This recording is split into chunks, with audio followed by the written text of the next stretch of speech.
नमस्कार, आदाब।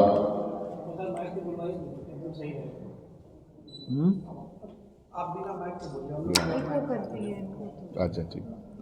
नमस्कार, आदाब।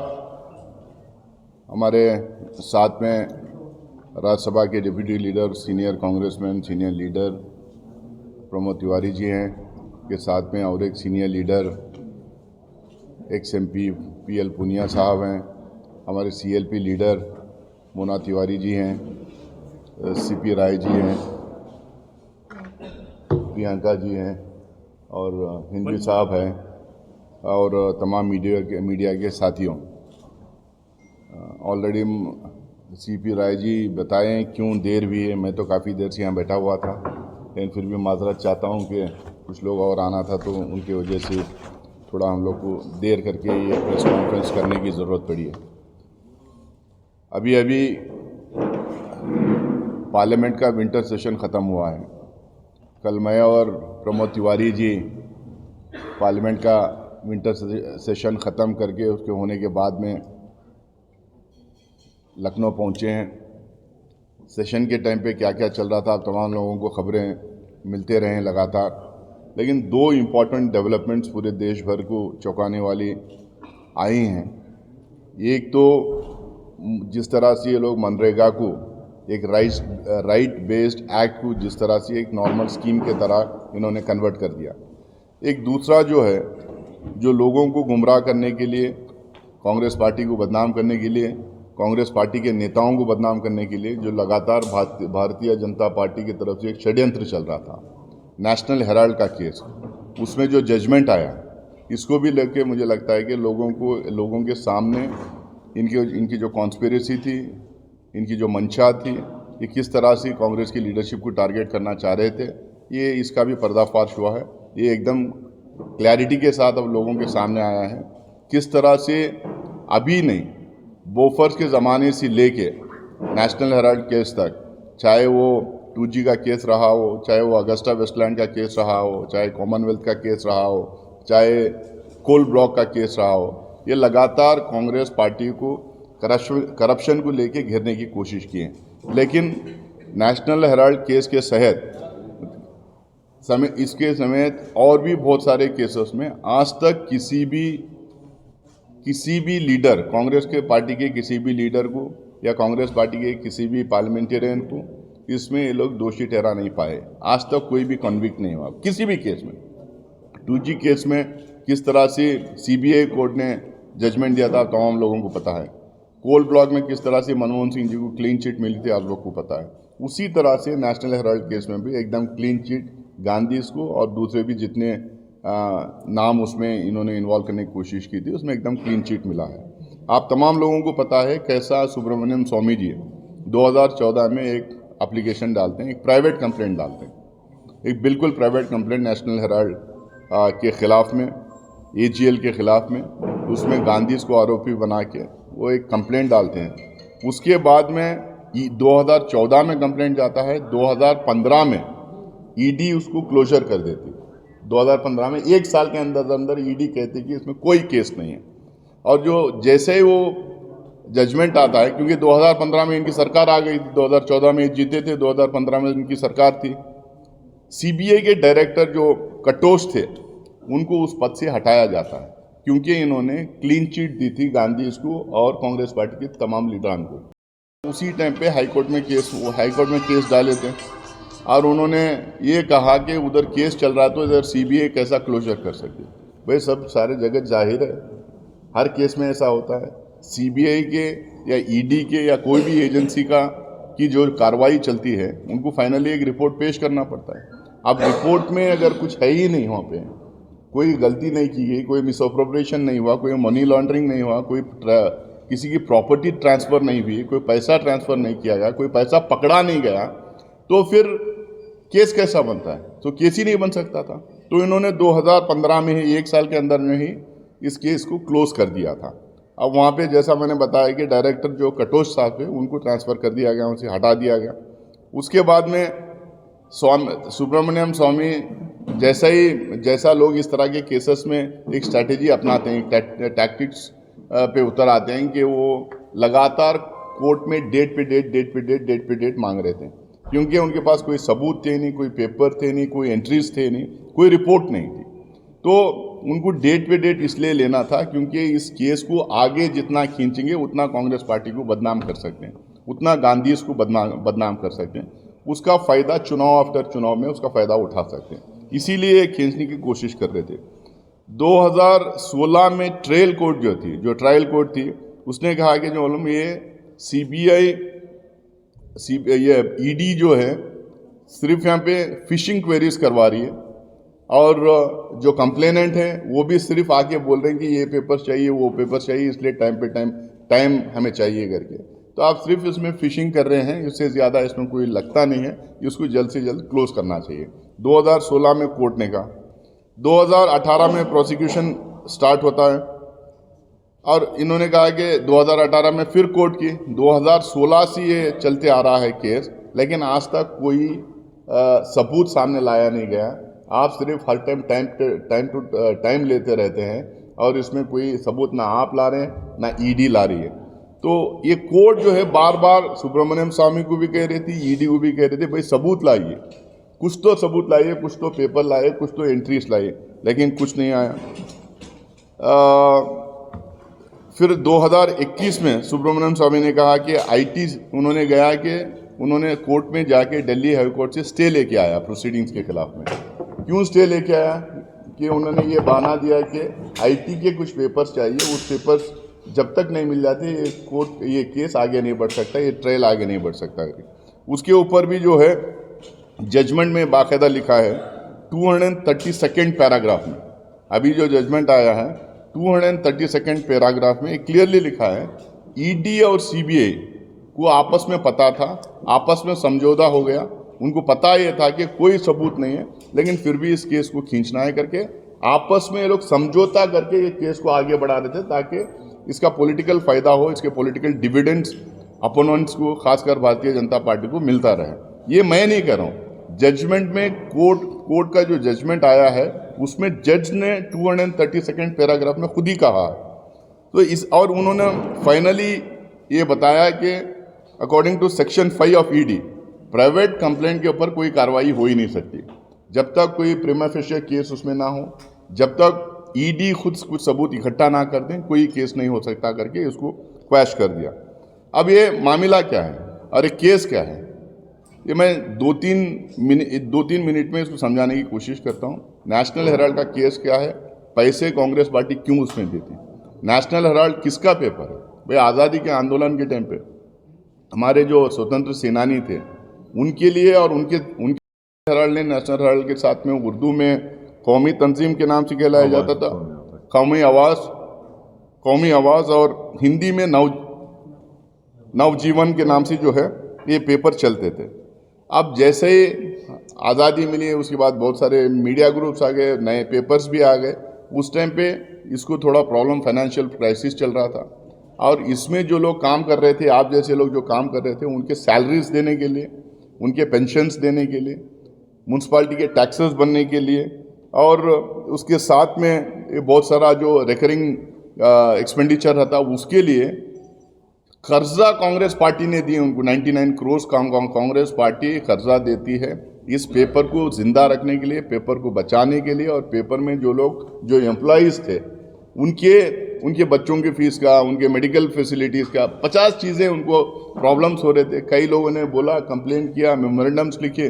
जब कांग्रेस पार्टी ने कहा कि हम इसको रेस्क्यू करते हैं, इस पेपर को बचा के रखते हैं, क्योंकि आज़ादी के आंदोलन के टाइम पे एक आवाज़ बन के उभर आता है पेपर, और इस ऑर्गेनाइजेशन को जिंदा रखना ज़रूरी है। मेमोरीज साथ में है, और इतना बड़ा रोल आज़ादी के आंदोलन में प्ले की है, तो ऐसे इस पेपर्स को जिंदा रखना ज़रूरी है करके बेल आउट करने के लिए हम 99 करोड़ रुपीज़ हमारे तरफ से देते हैं। ईडी का केस कब होता है? कोई पैसा मिले कहीं, कोई पैसा ट्रांसफ़र इलीगली हो, कोई जायदाद, कोई प्रॉपर्टी इलीगली ट्रांसफ़र हो, ना प्रॉपर्टी ट्रांसफ़र हुई, ना किसी से पैसा लिया गया, ना कहीं पैसा पकड़ा गया, सिर्फ हम लोग ऑन रिकॉर्ड 99 करोड़ उनको दिए हैं बेल आउट करने के लिए। लेकिन उसके बावजूद भी जो है फर्जी केस बना के भारतीय जनता पार्टी हमारे लीडर्स को बदनाम करने की, उनके खिलाफ एक कैंपेन करने के लिए, डिस्क्रेडिट करने के लिए इन्होंने, अंग्रेज़ों ने जो चाल चला था वही चाल इन्होंने चलने की कोशिश की। और ख़ासकर इस संदर्भ में ये कहना चाहता हूँ कि अंग्रेज़ों के ज़माने में कई बार ये पेपर्स को बैन किया गया था। हिंदुस्तान में कई पेपर्स जो आज़ादी के आंदोलन के टाइम पे एक्टिव थे, जो अंग्रेज़ों के ख़िलाफ़ लिखते थे, वो पेपर्स को कई टाइम पे बैन किया गया था। उसी तरह से इन पेपर्स को भी बैन किया गया था। अब उस टाइम पे अंग्रेज़ जो है जितनी बार भी बैन करने की कोशिश की, लेकिन ये पेपर्स को हम लोगों ने ज़िंदा रखा था, पब्लिक पार्टिसिपेशन, पब्लिक कंट्रीब्यूशन से ज़िंदा रखा था। आज अंग्रेज़ों के जो पिट्ठू हैं, ये लोग भी जो है इसको बंद करने की, इसके खिलाफ साजिश रची है। लेकिन इस पेपर को, इस कंपनी को, इस ऑर्गेनाइजेशन को हम जिंदा रखेंगे और उसमें आप जैसे लोग जितने जर्नलिस्ट काम कर रहे हैं उनको भी हम लोग, कांग्रेस पार्टी एक सहारा बन के उसमें रहेगी। ये अपने पापों के ऊपर पर्दा डालने के लिए, इनके जितने स्कैम्स हुए, इनके जितने घोटाले हुए, इसी वो पर्दा डालने के लिए इस तरीके के एक षड्यंत्र टाइम टू टाइम पे लोग कांग्रेस पार्टी के खिलाफ और खासकर कांग्रेस की लीडरशिप, गांधी जो हैं उनके खिलाफ एक षड्यंत्र लोग करने की कोशिश करते हैं।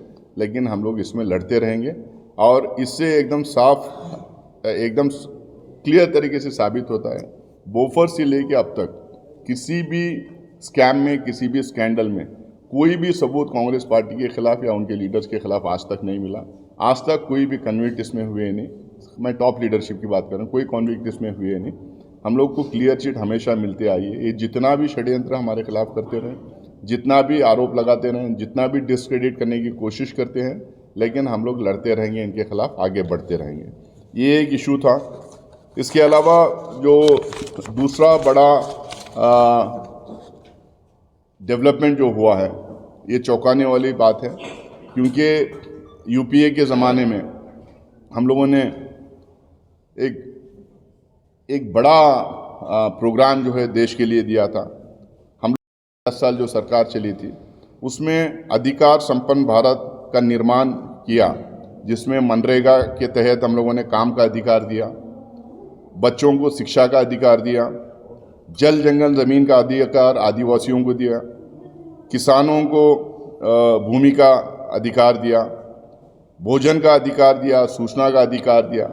जो राइट्स बेस्ड एक्ट्स जो बोलते हैं, राइट्स बेस्ड एक्ट्स जो बोलते हैं, इसको हम लोग कई ऐसे एक्ट्स लेके, ताकि हम लोग को लगा कि हर कैटेगरी को, हिंदुस्तान की आवाम की हर कैटेगरी को उसके राइट्स देना चाहिए। तो उस बैकग्राउंड में कई राइट्स हम लोग लेके आए। उसमें मनरेगा एक बहुत बड़ा प्रोग्राम था, जिसके तहत करोड़ों बेरोज़गार मज़दूरों को काम देने का हम लोगों ने काम किया। और महात्मा गांधी जी के नाम पे ये मनरेगा बनाई गई थी, क्योंकि महात्मा गांधी जी ने कहा था श्रम को पूजा, उन्होंने श्रम को पूजा का दर्जा दिया था और श्रमिक को भगवान मानते थे। तो उनके नाम से, क्योंकि उन्होंने कहा था कि एकदम लास्ट पंक्ति में जो लोग खड़े हुए हैं उनका ख्याल रखना बहुत ज़रूरी है। तो मज़दूर उनके बहुत करीब थे, मज़दूर उनके बहुत नज़दीक थे। तो इसीलिए उनका नाम देखिए, एक बड़ा प्रोग्राम हम लोगों ने दिया था। आज नरेंद्र मोदी जी ने और भारतीय जनता पार्टी एक षड्यंत्र के तहत इस राइट बेस्ड प्रोग्राम को जो है एक मेयर स्कीम में बदल दिया उन्होंने। अब कोई मजदूर का कोई राइट नहीं रहेगा, गरीब का कोई राइट नहीं रहेगा, वो कोई काम डिमांड नहीं कर सकते। कांग्रेस पार्टी ये हमेशा मानती थी और आज भी ये मानती है कि जो भी हिंदुस्तान में पैदा होगा उसको जो उसका एक हक होना चाहिए कि वो एम्प्लॉयमेंट डिमांड करे। खासकर गरीब जो लोग हैं, बिलो पॉवर्टी लाइन जो लोग जीते हैं, उनको बिल्कुल ये राइट होना चाहिए कि वो डिमांड करे कि हमें काम दिया जाए और वो तय करे कि वो काम कहाँ करें। तो एक बहुत बड़ा राइट था। अब उस हक को भारतीय जनता पार्टी छीनने का काम की है। अब इसमें 2014 से अगर हम देखेंगे, ये पहले किसानों की ज़मीन छीनने का काम की, जल जंगल ज़मीन वहाँ पे इंटरवेंशन करके अदानी को ज़मीन दिलाने का काम की, काले कानून लाके किसानों के ज़मीन खेत कल्याण को छीनने का काम कर रही थी। अब मज़दूरों से उनकी रोज़ी रोटी छीनने का काम कर रही है। अब इसमें 3-4 बहुत ही इम्पोर्टेंट पॉइंट्स हैं जिसके तहत जो है इस पूरे प्रोग्राम को इन्होंने एकदम बिल्कुल ऐसा बना दिया जिसमें मजदूरों का कोई रोल नहीं रहेगा, मजदूरों का कोई राइट इसमें नहीं रहेगा।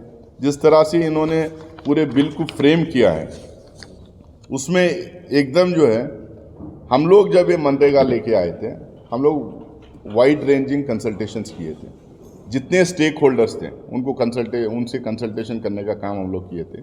स्टैंडिंग कमेटी को हम लोगों ने भेजा था और पार्लियामेंट्री स्टैंडिंग कमेटी में जिसके चेयरमैन थे कल्याण सिंह, जिनके चेयरमैन आप ही के स्टेट के कल्याण सिंह साहब थे, और वो रिपोर्ट सबमिट होने के बाद में पार्लियामेंट में इसमें हम लोगों ने पास किया था। आज जब इस राइट बेस्ड एक प्रोग्राम जो हम लोगों ने दिया था देश को, गरीबों के लिए, उनको गरीबी से बेल आउट करने के लिए, उस प्रोग्राम को एक छोटा सा स्कीम में जो तब्दील कर रहे हैं, हम इनसे पूछना चाहते हैं भैया आपने किस किस से कंसल्टेशन किया।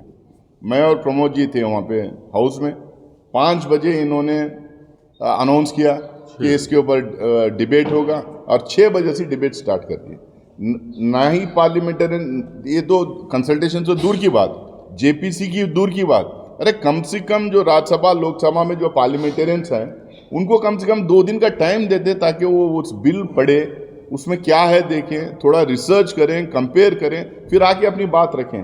उतना भी टाइम ये बिना दिए के लिए टाइम नहीं। तो एकदम जिस तरह से इन्होंने प्लेस किया, एकदम मन बना के आए थे कि इस बिल को बुलडोज करना है, मजदूरों की रोजी रोटी छीनना है, उनके पेट पे लात मारना है। एकदम क्लियर था, उनकी मंशा एकदम क्लियर थी। और जिस तरह से इन्होंने बहस भी करवाई, और बहस करने के बाद में जिस जल्दी में इन्होंने बिल पास किया, 2 घंटे उनका अपना टाइम उन्होंने सरेंडर किया है। उनका अभी टॉकिंग टाइम, स्पीकिंग टाइम जो था उनका पार्लियामेंट में 2 घंटे और बचा हुआ था, उसको सरेंडर करके बिल पास करके निकल लिए लोग। हम लोग हंगामा किए, बिल फाड़े, वेल ऑफ द हाउस में गए, प्रोटेस्ट किए। हम लोगों ने यहाँ तक भी रिक्वेस्ट किया, जो हमारे आखिरी स्पीकर थे, हमारे राष्ट्रीय अध्यक्ष और एलओपी राज्यसभा में मल्लिकार्जुन खड़गे साहब, उन्होंने रिक्वेस्ट किया ये कम से कम इसको सेलेक्ट कमेटी में भेजिए, इसको और विस्तार से इसके ऊपर चर्चा हो, इसमें कंसल्टेशन हो, स्टेक होल्डर्स को बुलाया जाए। इतना रिक्वेस्ट करने के बावजूद भी इस बिल को बुलडोज किया, क्योंकि उनको लग रहा था कि इस बार बुलडोज करके पास कर देंगे तो आने वाले बजट में 50, 60, 70 हज़ार करोड़ रुपए बचा लेंगे और पूंजीपतियों के पॉकेट में डाल देंगे वो पैसे। तो इसमें एक तो कोई कंसल्टेशन इसमें है नहीं, और जैसा पहले मैंने बताया, ये बिल जो है लोग एक अनदर स्कीम हो गई। इसमें जो राइट जो था, जो राइट दिया गया था गरीब लोगों को कि वो डिमांड कर सकते हैं वर्क, वो वाला कंपोनेंट हटा दिया गया है। डिमांड ड्रिवन स्कीम रहा नहीं अभी, है डिमांड ड्रिवन प्रोग्राम नहीं रहा। पहले जितना डिमांड आता था उतना काम देना था, अब ऐसा नहीं है। अब सरकार तय करेगी कितना काम दिया जाएगा। ऑलरेडी हम लोग 100 दिन के जो गारंटी दिए थे, ये पिछले 10 साल में कभी भी जो है 60 दिन से ज़्यादा इन्होंने कहीं काम दिया नहीं। इनका एवरेज आके 57 डेज है। एवरेज ये साल भर में जो अब तक देते आए हैं 57 डेज का एवरेज वो निकलता है। 60 से किसी भी स्टेट में 60 दिन से ज़्यादा इन्होंने कभी काम नहीं दिया। तो पहले ही ये काम नहीं दे रहे थे, पहले ही ये फंड्स में कटौती कर रहे थे, पहले ही फंड्स बहुत कम फंड्स देते थे। अभी हमारे CLP लीडर बता रही थी मोना जी के 20% फंड यहाँ पे उत्तर प्रदेश में दिया गया था, ओनली 20%। अब 20% आप देंगे तो उनको काम भी करवा लेंगे। एक तो पहले काम कम दे रहे हैं, उसमें पैसा कम दे रहे हैं, फिर लेट से दे रहे हैं पैसा। तो इनकी मंशा ही नहीं थी गरीबों को गरीबी से बेल आउट करने की, उनको रोजी रोटी की व्यवस्था करने की कोई मंशा ही नहीं थी, क्योंकि ये पूंजीपतियों की सरकार है, ये बिग बिजनेसेस की सरकार है। अब उनको ही मदद लगातार पिछले 10-11 साल से ये लोग करते भी आए हैं, आप लोगों ने देखा है। उसके अलावा इन्होंने हमारा जो स्कीम था मनरेगा, उसमें 90-10 का रेशियो रखे थे। 90% केंद्र सरकार पैसे देगी, 10% स्टेट्स जो है पैसे उसमें लगाएंगे। अब उन्होंने कहा है कि 60% केंद्र सरकार देगी, 40% सरकार स्टेट गवर्नमेंट देना पड़ेगा। अब तो मैं तो कांग्रेस पार्टी से हूँ, हम सारे कांग्रेस पार्टी से हैं, हम लोग क्रिटिसाइज कर रहे हैं। नीतीश कुमार जी ने चिट्ठी लिखी है, वो करेंगे पहली जो मनरेगा में जो था उस स्कीम के तहत 90% जो केंद्र सरकार दे रही थी, तो 90% केंद्र सरकार को देना चाहिए। आप स्टेट के ऊपर और एक्स्ट्रा बर्डन क्यों कर रहे हैं? ये हम नहीं कर रहे हैं, उनके जो अलाय हैं और जो बहुत ही इंपॉर्टेंट अलाय हैं, जिनकी बैसाखी लेके ये सरकार बनाई सेंटर में, जहाँ पे इनका पूरा इनको मेजॉरिटी नहीं मिली थी, बहुमत नहीं मिली थी, उनके दम पे ये सरकार चला रहे हैं।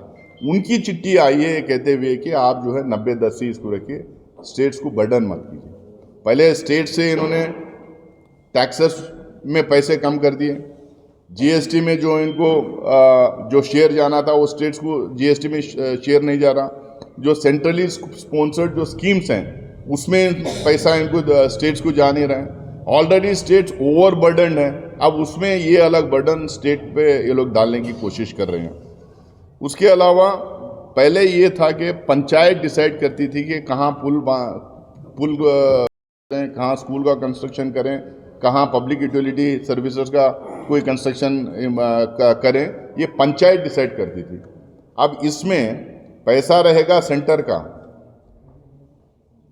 मजदूर रहेंगे गांव के, लेकिन डिसाइड करेंगे दिल्ली में।